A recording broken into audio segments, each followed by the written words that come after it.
2장 동방에서 온 학자들.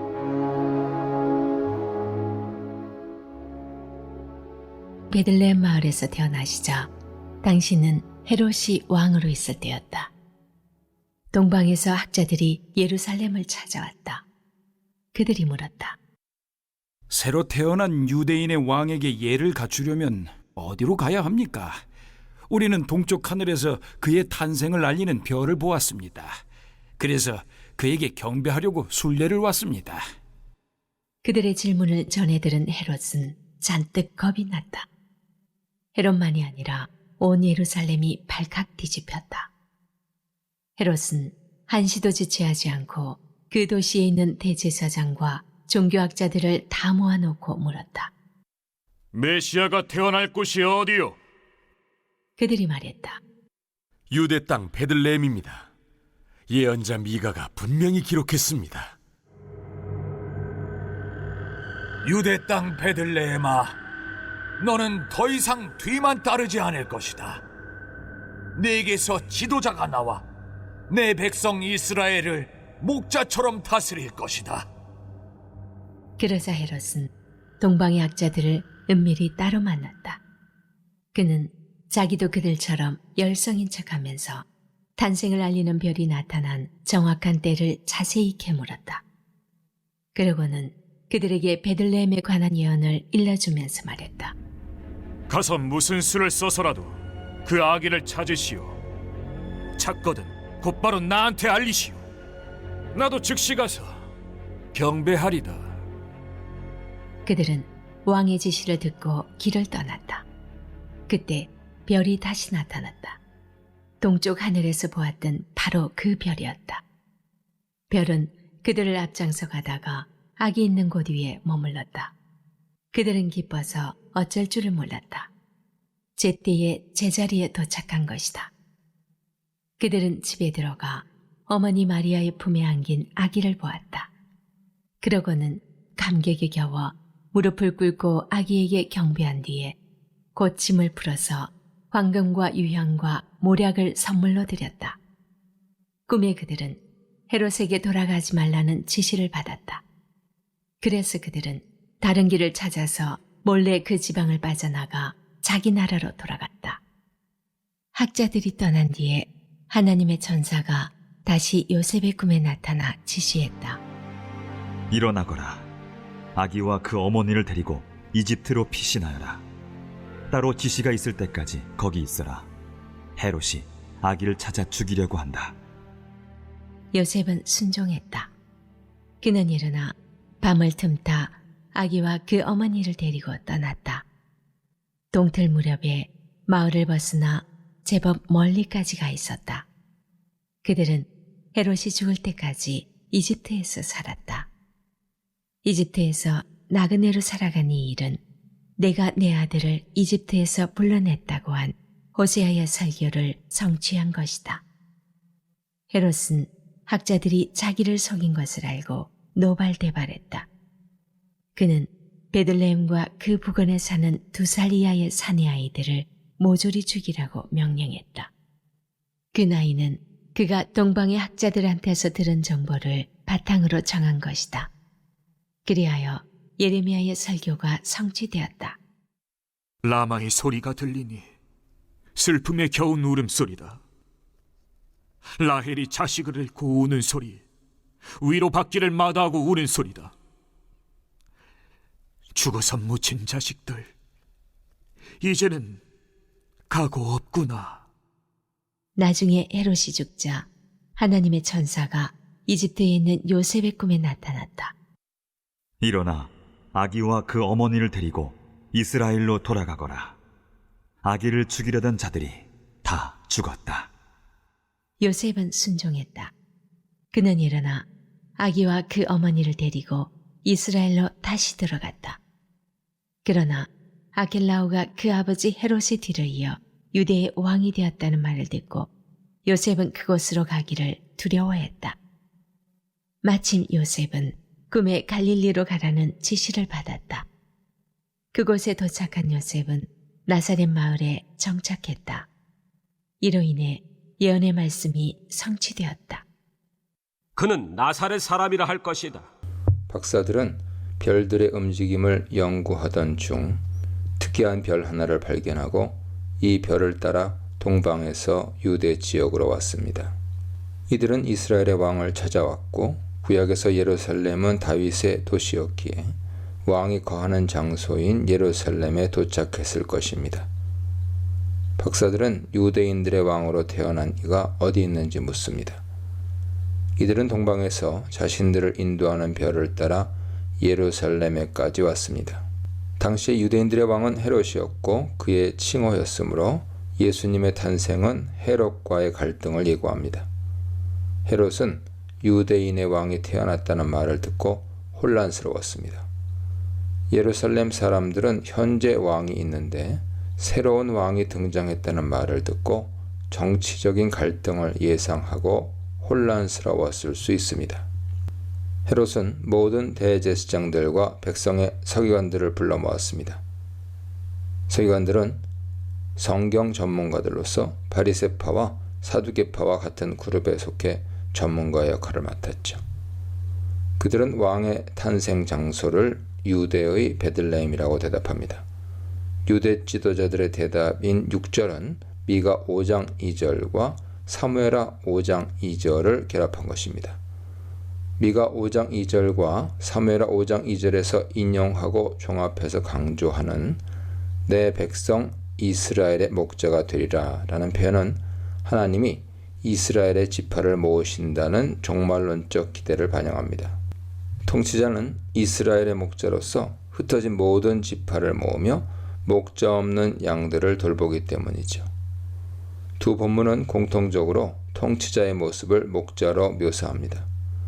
미가 5장 2절은 다윗 왕이 이스라엘을 목축할 것으로 사무엘하 5장 2절은 이 왕이 이스라엘의 목자가 될 것으로 예고합니다.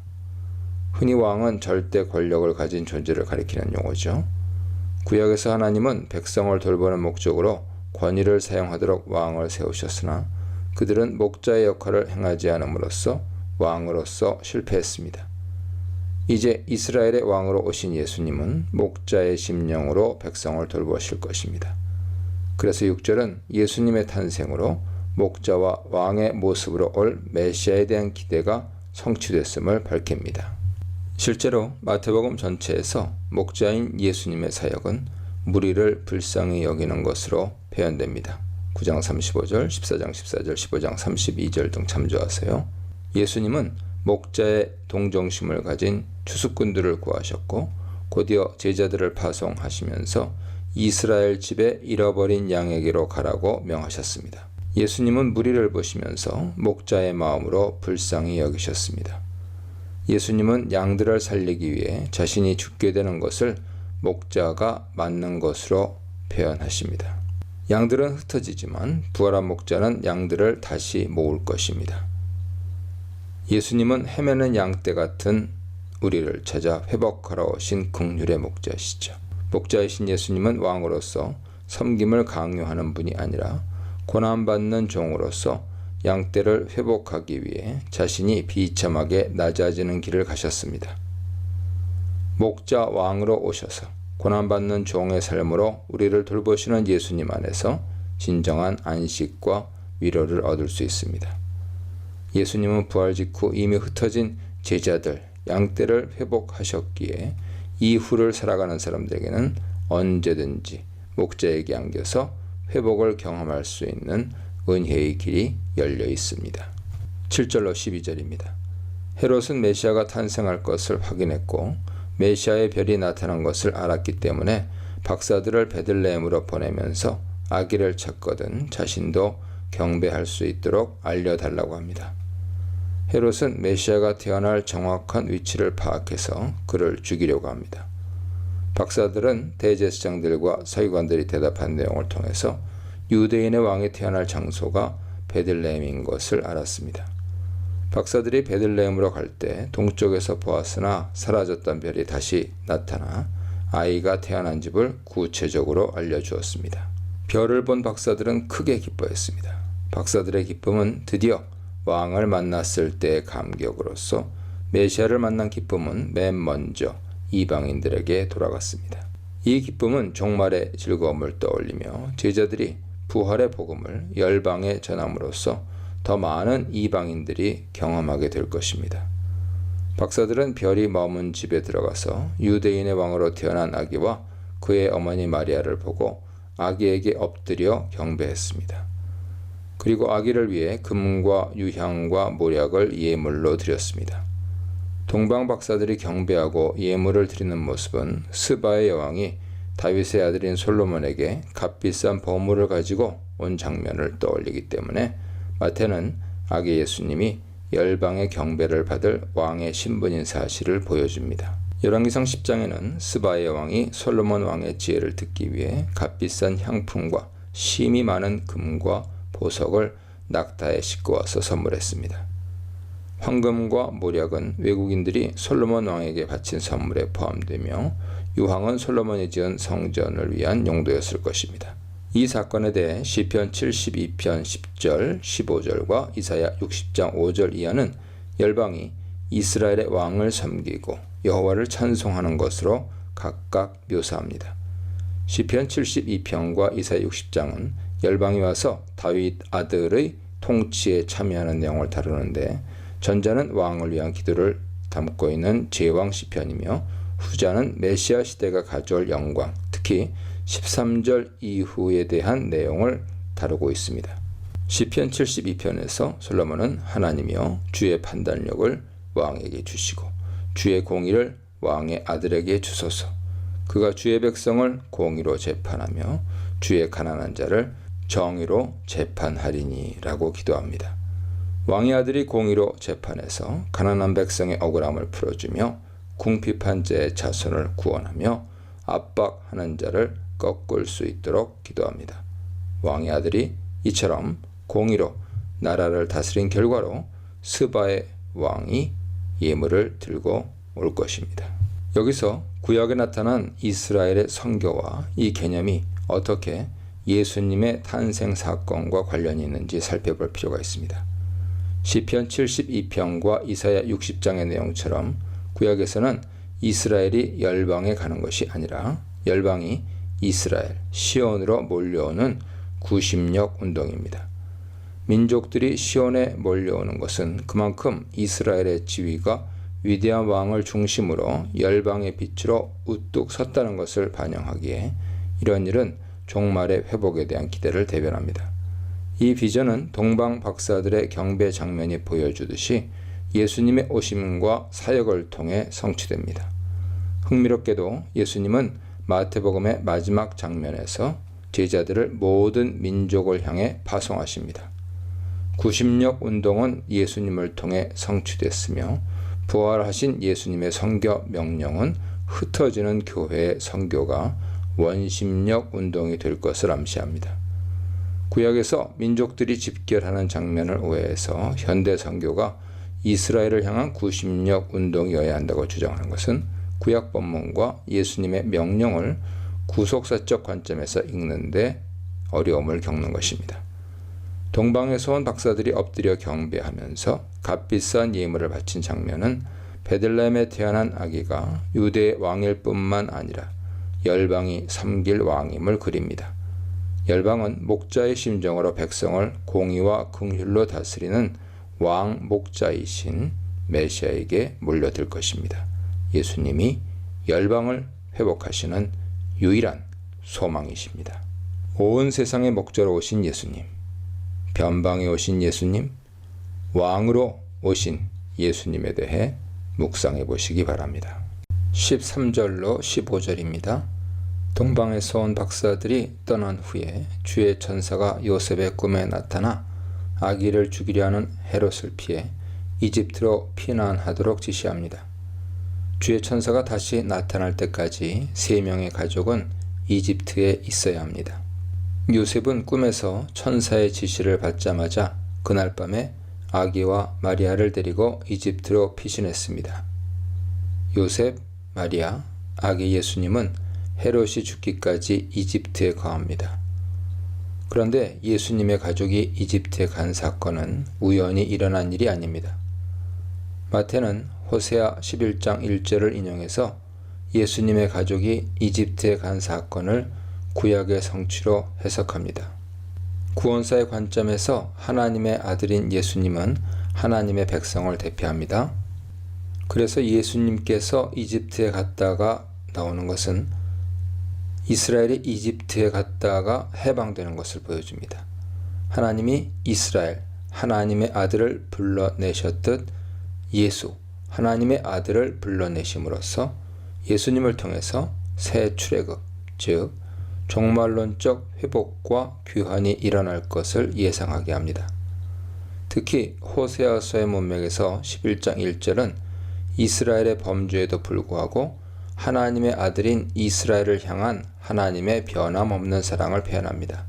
한편 호세아서에서는 이집트에서 나온 아들 이스라엘은 순종적이지 않았으나 예수님은 순종하는 아들이시며 백성을 대신해서 고난을 받습니다. 한 사람, 아들, 예수님의 순종으로 많은 사람의 회복이 선물로 주어질 것입니다. 16절로 18절입니다. 헤롯은 동방 박사들에게 속은 줄 알고 분노합니다. 헤롯은 사람들을 보내 박사들이 별을 관찰하기 시작한 시점을 기준으로 2살 이하의 남자 아기들을 살해하도록 했습니다. 그는 자신의 왕위를 위협할 메시아 인물을 제거하려고 이런 끔찍한 일을 저질렀습니다.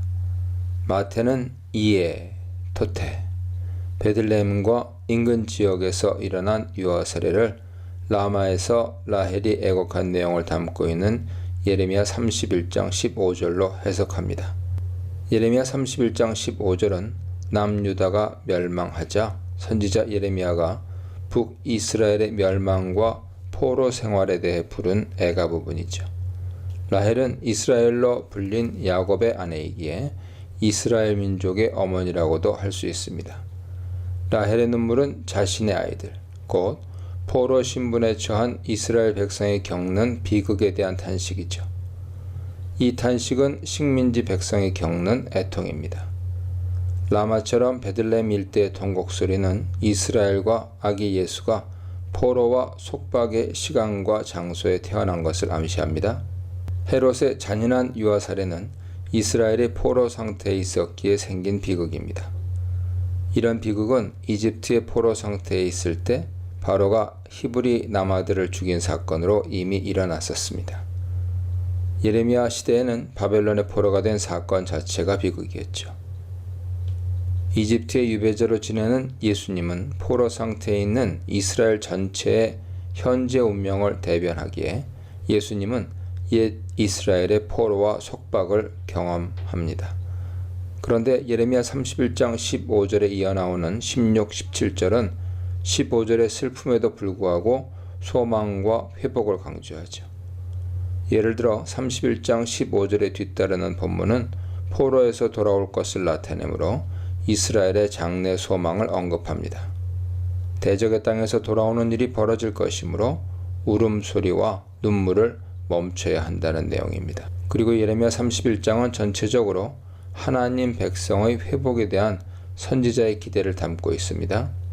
특히 31장 33절은 내가 나의 법을 그들의 속에 두며 그들의 마음에 기록하여 나는 그들의 하나님이 되고 그들은 내 백성이 될 것이라는 새 언약을 언급합니다. 구원의 소망을 암시한다는 점에서 마태가 17절에서 예레미야 선지자의 글을 인용한 것은 15절에서 호세아 11장 1절을 인용한 맥락과 연결됩니다. 사랑의 하나님은 호세아서에서 신실하지 못한 백성의 회복을 약속하셨듯이 신실하지 못한 예레미야 시대의 백성을 향한 소망을 전달하십니다. 마태가 예레미야 본문을 인용하는 목적은 예수님이 누구시며 어떤 사역을 수행할 것인가를 알리는 데 있습니다. 예레미야 시대처럼 예수님이 태어나셨을 때 고국 이스라엘은 포로 상태에 있었습니다. 헤롯의 폭정 때문에 베들레헴 지역에서 자식을 잃은 부모들의 통곡 소리가 하늘을 찔렀습니다. 포로 상태에서 오는 슬픔에도 불구하고 하나님의 구원이 이루어질 것입니다. 예수님을 만나는 사람은 속박의 슬픔에서 웃음을 얻게 될 것이기 때문이죠. 헤롯의 통치는 매정함과 권위주의로 사람들을 해치는 것을 상징하지만 이런 고통과 슬픔 가운데서 예수님은 속박에서 해방되는 기쁨을 선사하실 것입니다. 예수님을 통한 해방은 8, 9장의 기적 내러티브와 같은 본문에서 고통받던 사람들이 예수님의 권위, 특히 8, 9장의 핵심 주제가 권위죠. 예수님의 권위가 긍휼의 원리에 따라서 치유와 기적으로 나타난다는 사실을 경험하게 됩니다. 하나님을 믿고 살아도 납득하기 힘든 사건이 일어나는 것, 그것이 인생이죠. 이런 상황이 벌어질 때 탄식할 수밖에 없습니다. 그러나 예수님 안에서는 탄식이 기쁨으로 변하게 됩니다. 우리를 대신해서 탄식하신 예수님이 계시기 때문에 소망을 품을 수 있는 것입니다. 19절로 23절입니다. 예수님과 부모들이 어떻게 이집트를 나와 나사렛에 거주하게 됐는지 설명합니다. 헤롯이 죽은 후에 주의 천사가 애굽에 있던 요셉의 꿈에 나타납니다. 주의 천사는 아기의 목숨을 찾던 자들이 죽었기 때문에 아기와 아기의 모친을 데리고 이스라엘 땅으로 가라고 지시합니다. 천사의 지시를 받은 요셉은 아기와 아기의 어머니를 데리고 이스라엘 땅으로 들어갑니다. 그런데 요셉은 헤롯 대왕의 아들인 아켈라오가 유대를 통치한다는 소식을 듣고 유대로 가는 것을 무서워했습니다. 작은 동네 베들레헴에 아이가 돌아온 사실이 알려지면 예수님의 목숨이 위태했을 것입니다. 요셉은 꿈에서 천사의 지시를 받고 갈릴리 지방 떠납니다. 이후 예수님 가족은 갈릴리의 나사렛이라는 동네에 살게 됩니다. 마태는 이 사건을 나사렛 사람이라 칭하리라는 예언의 성취로 해석합니다. 마태는 예수님을 다윗의 아들로 상징하는 이새의 가지 혹은 싹과 연결시킵니다. 여기서 싹과 가지의 히브리어 넷제르의 자음과 나사렛의 자음이 동일합니다. 이사야 11장 1절, 53장 2절, 60장 21절 참조하세요. 특히 이사야 11장 1절은 구약에 나타난 대표적인 메시아 본문 중 하나입니다. 이사야 11장 1절은 제2성정기 유대교 문헌에서 이스라엘을 구원하고 원수들을 굴복시킬 왕적 메시아를 기다리는 본문에 널리 사용되었습니다. 역사적으로 나사렛과 다윗의 후손 간의 관계는 다윗의 후손들이 포로기 이후에 실제로 나사렛에 살았다는 기록으로 다시 한번 입증됩니다. 유세비우스 교회사 1권 7장 보세요. 고고학 발굴에 따르면 나사렛은 주전 3세기경에 작은 농촌 마을을 이루었을 것으로 추정되고 있습니다. 거주민들은 바벨론의 속박에서 벗어나 고토에서 공동체를 만들고 아람어 혹은 히브리어에서 파생된 용어를 마을 이름으로 사용했을 것으로 보입니다. 고대 헬레니즘 시대에는 카펜터가 장인을 뜻하여서 목공뿐 아니라 석공의 의미까지도 있고, 최근의 고고학적 발굴로는 나사렛 마을에 석공들이 많이 살았다는 자료들도 있습니다. 이새의 줄기에서 한 싹이 나며 그 뿌리에서 한 가지가 나서 결실할 것이요. 그런데 마태는 23절에서 선지자를 복수형으로 사용합니다. 디아톤, 프로페톤, 선지자들을 통해 란 뜻이죠. 이는 특정 본문이 아니라 여러 선지자들이 나사렛 사람으로 불리는 것을 예언했음을 뜻합니다. 나사렛은 구약에 한 번도 등장하지 않는 마을인데 어떻게 예수님이 나사렛 사람으로 불릴 것이라는 예언이 여러 선지자들을 통해 나오는 것이 가능할까요? 이는 이사야 11장 1절에 가지와 같은 개념이 복수의 본문에 등장한다는 사실을 암시합니다. 예컨대 예레미야 23장 5절, 33장 15절, 스가랴 3장 8절, 6장 12절 참조하세요. 그러므로 예수님이 나사렛에 정착하시게 된 것은 우연히 일어난 사건이 아니라 이새, 다윗의 아버지의 가지, 즉 다윗 계통의 왕임을 증언하는 것입니다. 또한 나사렛은 바위 언덕에 있었고 무명의 마을이었으므로 나사렛 사람으로 불린 것은 예수님의 겸손을 의미합니다.